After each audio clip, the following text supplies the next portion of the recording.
Hello मेरे प्यारे बच्चों, कैसे हो। उम्मीद है आप स्वस्थ होंगे, मस्त होंगे, ज़बरदस्त होंगे। तो चलिए एनसीईआरटी कक्षा 12 फिजिक्स में आप सभी लोगों का बहुत बहुत स्वागत है, वेलकम है। तो आज हम जो है चैप्टर नंबर 7 जो मोस्ट इम्पोर्टेंट है, मोस्ट रिलेटेड है एग्ज़ाम से रिलेटेड, तो आज हम उसको डिस्कस करने वाले हैं। एक एक टॉपिक को मैं चुन चुन के लाया हूँ। क्यों लाया हूँ वन शॉट वीडियो में? क्योंकि मैं नहीं चाहता कोई भी एग्ज़ाम में अगर इस चैप्टर का कोई भी क्वेश्चन आपके सामने प्रस्तुत होता है वो मिस हो जाए। समझ गए? तो चलिए बिना किसी देरी के हम सीधे सीधे क्वेश्चन की शुरुआत करते हैं। और हाँ प्यारे बच्चों, अगर आपको इसकी पीडीएफ चाहिए तो डिस्क्रिप्शन में टेलीग्राम चैनल का लिंक पड़ा है, वहाँ जाकर आप पीडीएफ डाउनलोड कर सकते हैं। उम्मीद है समझ गए होंगे। तो आज के सवाल का पहला क्वेश्चन है, प्रत्यावर्ती धारा किसे कहते हैं। इतना इंपॉर्टेंट है, बहुत बार आ चुका है, बहुत बार। तो चलिए शुरुआत करते हैं।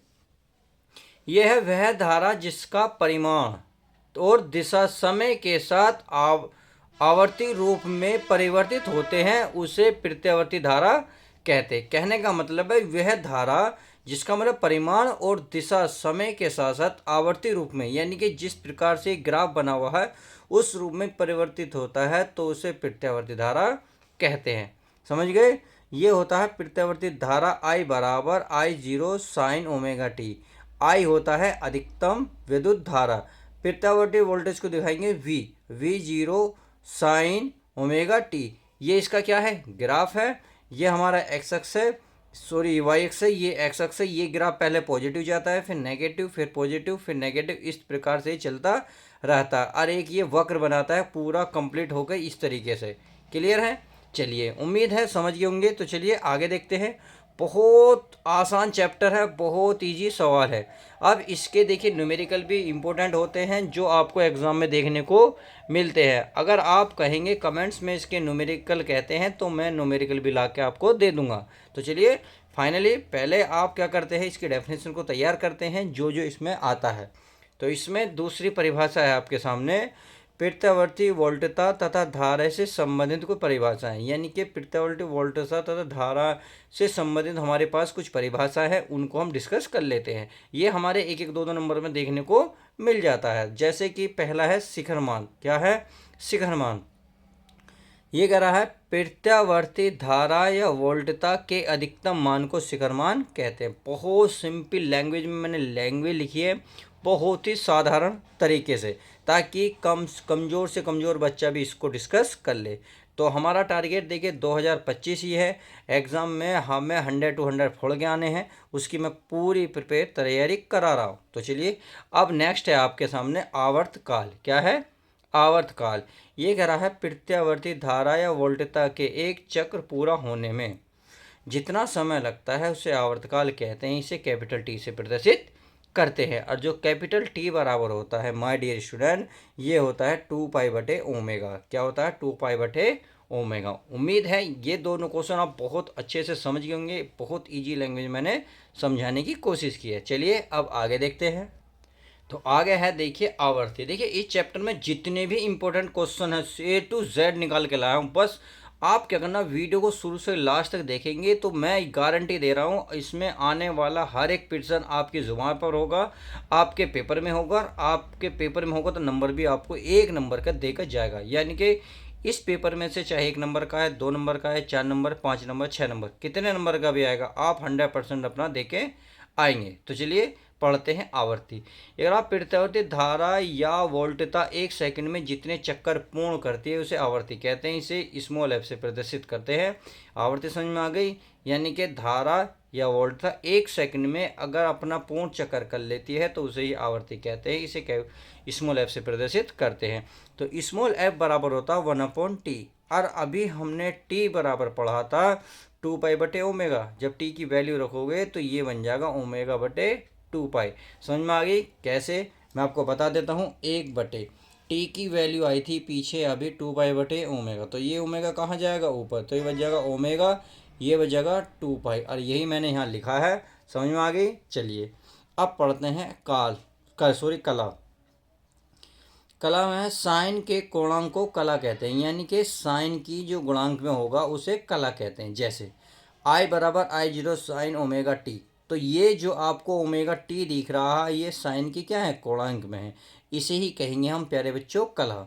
अगर v बराबर बात करें, v बराबर v0 साइन ओमेगा टी, समझ में आया, सॉरी ओमेगा टी। तो ओमेगा टी आप देखा साइन के कोणांक में है, साइन के कोणांक होते ही क्या बनेंगे प्यारे बच्चों कला बन जाएंगे। समझ में आ गई। तो उम्मीद है कला की परिभाषा क्लियर होगी। अब अगला, प्रत्यावर्ती धारा के वर्ग माध्य मूल मान का व्यंजक लिखिए। बहुत सिंपल क्वेश्चन है, बहुत इजी लैंग्वेज में है। चलिए इसको हम डिस्कस कर लेते हैं। देखिए कैसे करेंगे, डिस्कस कर लेते हैं। ये आपके सामने ये रहा, इसको बहुत अच्छे से आप देख लो। चलिए आप पढ़ते हैं। प्रत्यावर्ती धारा के वर्ग के औसत मान के, प्रत्यावर्ती धारा के वर्ग औसत मान के वर्गमूल को धारा का वर्ग माध्य मूल मान कहते हैं। इसे कैसे दिखाते, आई आर एम एस से दिखाते। आई आर एम एस बराबर होता है रूट में बार आई जीरो। क्लियर। देखिए ये ऐसी है। अब आई बार का जो फॉर्मूला होता है ये था I zero sine omega T. Clear. जो हमने यहाँ आई बराबर लिखा है वही मैंने यहाँ लिखा है। वर्ग है तो वर्ग रहेगा, बार है बार रहेगा। अब क्या करेंगे, ये जो वर्ग आपको दिख रहा है ये आई जीरो पे भी आएगा, साइन स्क्वायर साइन पे भी आएगा, तो साइन स्क्वायर ओमेगा टी बन जाएगा। क्लियर। अब देखिए, अब जो है मैं क्या करता हूँ, ये कोस, ये साइन स्क्वायर ओमेगा टी का जो फॉर्मूला कोस के पदों में होता है ये होता है 1 माइनस कोस 2 ओमेगा टी बटे 2। सही है, 1 माइनस कोस 2 ओमेगा टी बटे 2।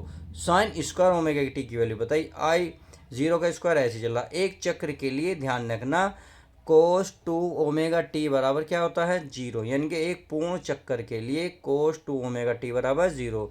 अब आप खुद बताएं, जब मैं यहाँ जीरो रखूँगा तो यहाँ क्या बचेगा एक, नीचे बचेगा दो। तो वही यहाँ लिखा हुआ है आई आर एम एस बराबर आई जीरो गुणा 1/2। समझ में आ गया। अब देखिए अब क्या करना है, बहुत सिंपल है। ये सारा आई जीरो स्क्वायर की मैंने एक में गुणा करी तो आई जीरो का स्क्वायर बटे 2। अब से क्या होगा, देखिए अलग अलग वर्ग लिखोगे तो प्यारे बच्चों जो स्क्वायर है ये इस पे काट देगा, इस पे चढ़ जाएगा। क्यों, क्योंकि इस पे कुछ भी नहीं है तो √2 बन जाएगा। यही हमने लिखा हुआ है, तो यही हमारा फाइनल आंसर आ जाएगा। उम्मीद है इतनी बात का क्लियर होगी। चलिए अब देखते हैं नेक्स्ट। अगला क्वेश्चन है आपका सामने, बहुत बेहतरीन सवाल है, अच्छा सवाल है। कई बार क्वेश्चन आपको पेपर में देखने को मिला है और कई नंबर का पेपर में मिलता है। तो चलिए, प्रेरकीय प्रतिघात तथा धायते प्रतिघात क्या है, यानी कि प्रेरकीय प्रतिघात धायते प्रतिघात की आपको डेफिनेशन बतानी है अलग अलग। तो क्या है, प्रेरक प्रतिघात प्रत्यावर्ती धारा के प्रवाह में प्रेरक द्वारा लगाए गए एक अवरोध है। बहुत सिंपल लैंग्वेज में लिखा है, इसे एक्स एल बराबर ओमेगा एल या एक्स एल, और ओमेगा की जो वैल्यू होती है 2πf होती है, एल हमारा ऐसी है। अर्थात आप कह रहे थे प्रेरक प्रतिघात को एक्सएल से दिखाते हैं, एक्सएल बराबर होता है ओमेगा एल। अगर आवर्ती में लिखना है तो ओमेगा के स्थान पर 2πf लिख सकते हैं। क्लियर। अगला, धात्य प्रतिघात प्रत्यावर्ती धारा के प्रवाह में संधारित्र द्वारा लगाया गया अवरोध होता है। इसे किससे दिखाते हैं, एक्स सी। एक्स सी होता है प्यारे बच्चों 1/ओमेगा सी, और ओमेगा बराबर अभी बताया था मैंने क्या होता है 2πf। तो इस ओमेगा के स्थान पर लिखेगा 2πf और सी हमारा एच ही है। उम्मीद है इतनी बात क्लियर होगी। तो चलिए अब आगे देखते हैं, आगे क्या करा है। अगर एल सी आर परिपथ में वोल्टता प्रतिबाधा कलांतर के लिए व्यंजन लिखिए। बहुत कई बार क्वेश्चन है, मैं कह रहा हूँ सबसे ज़्यादा इंपॉर्टेंट है, निशान लगा लीजिएगा, ये तीनों में संबंध बहुत आता है। तो चलिए, ऐसा परिपथ जिसमें प्रेरक संधारित्र तथा प्रतिरोध श्रेणी क्रम में जुड़े होते हैं, तो ये होता है वी स्क्वायर बराबर V L minus V C plus V R. तो देखिए एल है तो एल आया, यहाँ सी है तो सी। देखिए ये होता है एल और सी के बीच में होता है माइनस का स्क्वायर प्लस आर प्रतिरोध होता है वी आर का स्क्वायर। अब वी एल होता है आख आई एक्स एल, सही है, माइनस माइनस वी होता है आई एक्स सी। क्लियर। अब ये स्क्वायर हमारा है V R I R square है तो स्क्वायर। अब देखिए ये मैंने यहाँ आपको सामने नीचे लिख भी दिए हैं, वी एल बराबर आई एक्स एल, वी सी बराबर आई एक्स सी, वी आर बराबर आई आर। क्लियर। तो ये वी स्क्वायर हमारा ऐसे रहेगा। अब एक बात बताइए, इसमें आई स्क्वायर यहाँ है, दोनों में बाहर निकालेंगे तो वर्ग है तो वर्ग बन जाएगा, ये लिख रहा।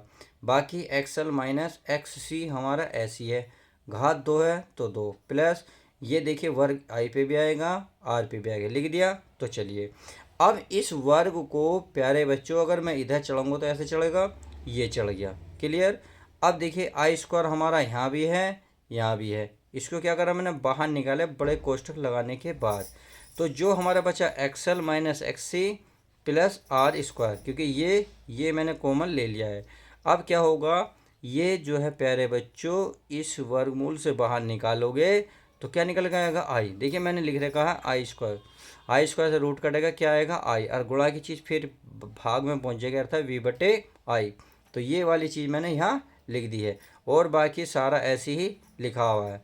अब देखिए V अपॉन आई क्या होता है, R, यानी कि प्रतिरोध। और इसमें प्रतिरोध क्या होगा, प्रतिबाधा। प्रतिबाधा को दिखाते हैं हम Z से, अर्थात V बटे आई के स्थान पर लिखेंगे Z बराबर रूट में XL माइनस XC का स्क्वायर प्लस आर स्क्वायर। उम्मीद है ये बात अच्छे से समझ में आ गई होगी। तो चलिए अब नेक्स्ट देखते हैं। तो चलिए अब देखते हैं कलांतर। इनमें कलांतर क्या है, ये होता है tan फाई बराबर VL minus VC upon VR, यानी कि LCR ही पूछ रहा है तो VL minus VC upon VR। Clear, tan phi. तो VL की वैल्यू अभी बताई थी my dear student, I XL बताई थी माइनस माइनस VC तो आई XC, VR IR। तो अब आप खुद बताएं, आई कॉमन लूँगा, ये रहा XL बचा XC बचा, नीचे क्या है IR, तो आई से आई कैंसिल। तो हमारे पास क्या बचा है, XL minus XC upon R, ये मैंने यहाँ लिख दिया है। आप चाहो तो इसे ऐसे लिख सकते हो या आप एक फॉर्मूले में लिख सकते हो, XL बराबर होता है ओमेगा L, ये मैं पहले ही बता चुका हूँ, और ये माइनस XC होता है 1 अपॉन ओमेगा C। क्लियर, और R है। इस तरीके से ये हुआ पूरा क्लियर। चलिए अब नेक्स्ट क्वेश्चन देख लेते हैं, मोस्ट इम्पोर्टेंट। कई बार कई नंबर का ये 4 से 4 नंबर, 3 नंबर, 2 नंबर, कितनी बार कई तरीके से पूछा गया है। तो देखिए ये कह रहा अनुनादी आवर्ती किसे कहते हैं। अनुनादी आवर्ती के लिए प्यारे बच्चे क्या लिखना, आप आवर्ती के लिए व्यंजन प्राप्त कीजिए। तो हमें व्यंजन लिखना है। ये क्या है, वह स्थिति जिसमें प्रेरण प्रतिघात धारते प्रतिघात के बराबर होता है, यानी कि वह स्थिति जिसमें प्रेरण प्रतिघात धारतीय प्रतिघात के बराबर होता है, उस स्थिति में आवर्ती अनुनादी आवर्ती कहलाती है। उम्मीद है इतनी बात समझ में आ गई। देखिए यही तो लिख रहा है XL, यानी कि प्रेरण प्रतिघात बराबर है किसी धारतीय प्रतिघात के बराबर होती है। और अभी बताई थी XL क्या होता है, ओमेगा L, XC क्या होता है प्यारे बच्चों, 1 अपॉन ओमेगा C। सही है। अब देखिए ओमेगा नीचे है, अगर मैं इसको इधर लेके जाऊंगा तो ये इसमें गुणा करेगा, अर्थात ओमेगा की जब ओमेगा में गुणा करोगे तो क्या बनेगा, ओमेगा स्क्वायर। और L हमारा यहाँ आ जाएगा, यानी कि ओमेगा वहाँ पहुँचेगा, L यहाँ आ जाएगा, तो 1 अपॉन LC और ओमेगा स्क्वायर हो गया। अब इस वर्ग को, इस स्क्वायर को जब मैं इधर लेके जाऊँगा तो ये वर्गमूल बनेगा, एक का तो कुछ नहीं होना, तो हो जाएगा 1 अपॉन रूट में LC। क्लियर। और अभी बताया था ओमेगा बराबर होता है 2πf, अगर ओमेगा को आवर्ती के रूप में लिखना है। क्लियर। और बाकी सारा ऐसी है। अगर f की वैल्यू निकालनी है, केवल f की वैल्यू, तो 2π किस में है, गुणा में। गुणा की चीज़ कहाँ जाएगी, भाग में, यानी कि एक के बटे में, तो 1 अपॉन 2π रूट में LC। तो इस तरीके से इस चैप्टर में जो जो मोस्ट इम्पोर्टेंट था बिल्कुल सब कुछ वही लेकर मैं निकाल के आपके सामने प्रस्तुत कर दिया है। चलिए तो ऐसे ही वीडियो प्राप्त करने के लिए वीडियो को लाइक करते रहें। अब नेक्स्ट चैप्टर में मिलते हैं, जब तक के लिए दोस्तों goodbye, take care, love you guys. प्यारे बच्चों अपना ध्यान रखें।